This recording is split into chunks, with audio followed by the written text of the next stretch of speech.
طيب، ملف القادم مهم جدا. هستقبل مجموعه من رؤساء الانديه عبر الهاتف. انفردنا بالامس بخبر مهم جدا بان الشكل الجديد للمسابقات. اصدقائي وضيوفي الاعزاء، مهم ان نقف لدقائق امام هذا الملف. وانفردت معاكم بان المسابقه ستتغير في القسم الثاني، وان السيد احمد دياب رئيس رابطه الانديه يعتكف على شكل جديد لدوري واحد او دوري من مجموعتين لانقاذ الموسم الجديد. حتى تظهر ملامح الدوري الجديد للدوري الممتاز، بدأ الكلام عن تغيير نظام القسم الثاني. القسم الثاني لائحيا اسمه، اللي هو اطلقت علينا هنا دوري المحترفين، اسمه دوري القسم الثاني الف ودوري القسم الثاني ب. دوري القسم الثاني الف لا مساس فيه، اللي هو المحترفين به.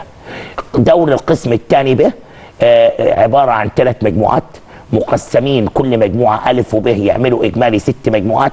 في عندنا مجموعتين 9 و4 مجموعات 10، يعمل الاجمالي 58 فريق. الناس اللي بعتت لي بعد الانفراد اللي انا قلته ان المسابقه ستبقى على ما هو عليه، ولكن بناء على الخطابات اللي هتظهر تاني على الشاشه وبنفرد بيها لليوم الثاني على التوالي، اللي وصلت من اكثر من 70 فريق قدامكم اهي، استجابه لده سيتغير شكل المسابقه من حيث عدد الفرق. بدل من 9 المجموعتين والباقي اللي هم الأربعة 10 يعمل 40 و18 58، هيبقى كل مجموعة 14 بإجمالي 84 فريق. 14 في 6 ب 84 فريق. وده على فكره طلبنا بيه هنا مع المهندس الخضر ابراهيم السنه اللي فاتت ال 84، ولكن الانديه طلبت والانديه صاحبه القرار، وقدامكم انفراد حصري بالخطابات لن تروا ذلك الا هنا في ملعب الشمس مع عبد الناصر زيدان. الناس سالتني على الهبوط، خليني انفرد معاكم بشكل المسابقه. 6 فرق هيهبطوا رسميا من السنه دي، يعني موضوع الغاء الهبوط اشاعه. القسم الثاني المجموعه الثانيه هبط منها 6 فرق، رسميا الهبوط هيتنفذ، والسته دول جايين بدلهم ال6 اللي هبطوا منين؟ من دوري المحترفين ده.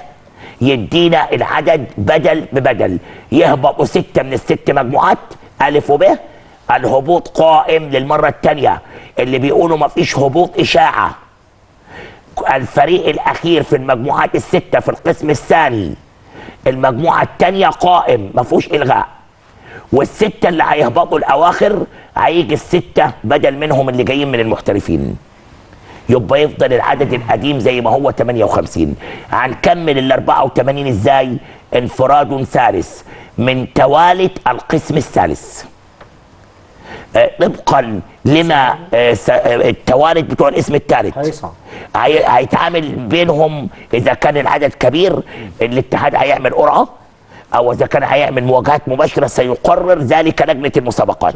لان اهم ما جاء في الخطابات دي ان اتقال ان لسنا في حاجه الى جمعيه عموميه عشان نغير الشكل ده، لان لما عملت الدوري ده الف وب يعني محترفين ومجموعه ثانيه ما عملتش جمعيه عموميه.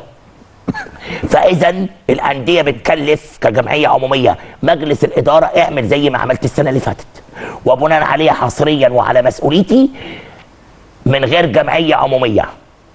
الدوري 84 فريق 6 مجموعات الف وب. النظام 6 هبوط وهيجي بدلهم اللي هبطوا من المحترفين.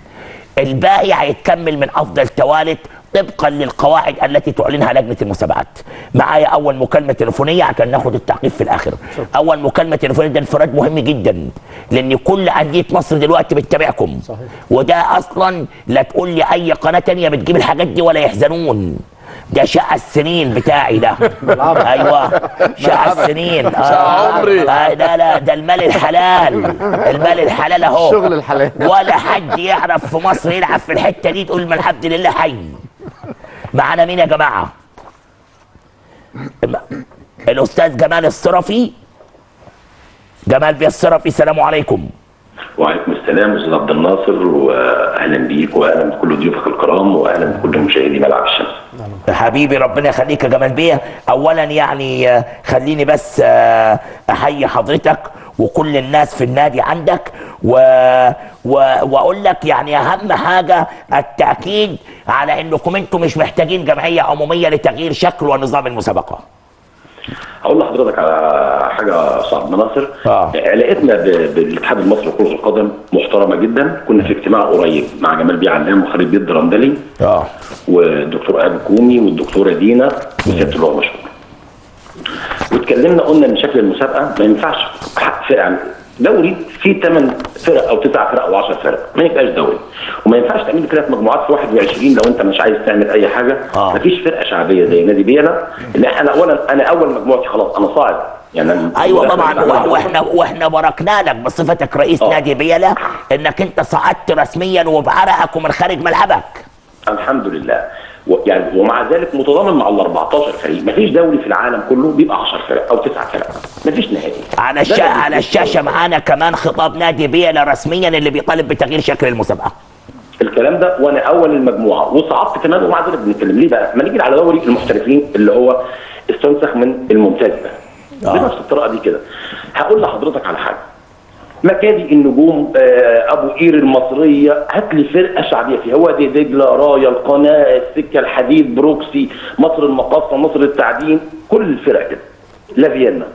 تعالى انديه الشعبيه دي الفرصه الوحيده اللي تقدر تلعب فيها كره قدم. الانديه الشعبيه زي كفر الشيخ وزي ديالا وزي نابورو، المجموعه اللي احنا فيها دي كلها انديه شعبيه.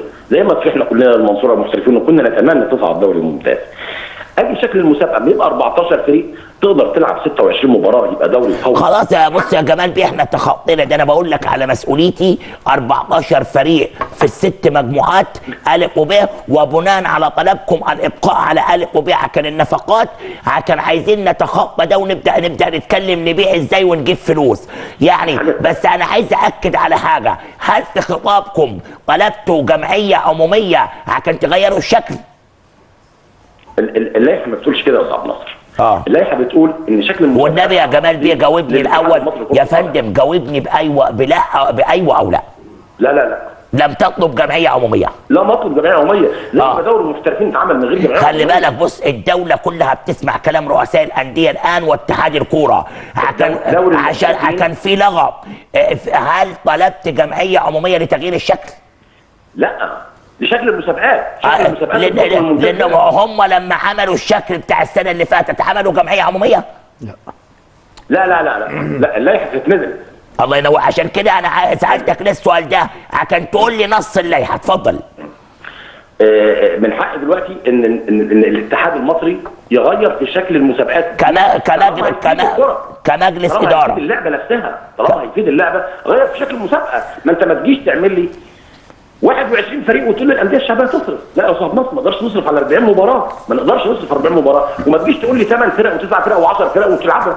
طيب وبالتالي كان الاتحاد مستجيب. السيد جمال بيه علام وصدر الاعضاء وخالد بيه الدرندلي كان موجود، والناس كلهم وقفوا يا باكا تخطى ده.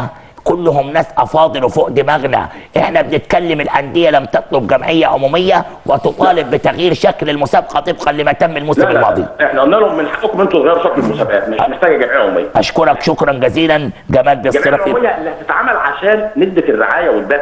نسبة الرعاية والبث مسؤولية اتحاد الكورة، والكلام على أنها جمعية عمومية تضليل. قبل ما تمشي أقول لك بعد إذنك، هو لما جات له 20 مليون وراح خد قرار مجلس إدارة عشان ده تضليل، لما خد قرار مجلس إدارة وخلى 10% الخمسة بتاعتك 12.5 وادالك 2.5 من فلوسه، ما عملت جمعية عمومية. دي نمرة 1. نمرة 2، هتعمل جمعية عمومية عشان البث، ما ده حق يراد به باطل. لما عمل 2.5 ما عملت جمعية عمومية، خد قرار مجلس إدارة وخلى لك 10 بتاعتك 12.5. الحاجة التانية، مين صاحب المنتج الدوري الممتاز؟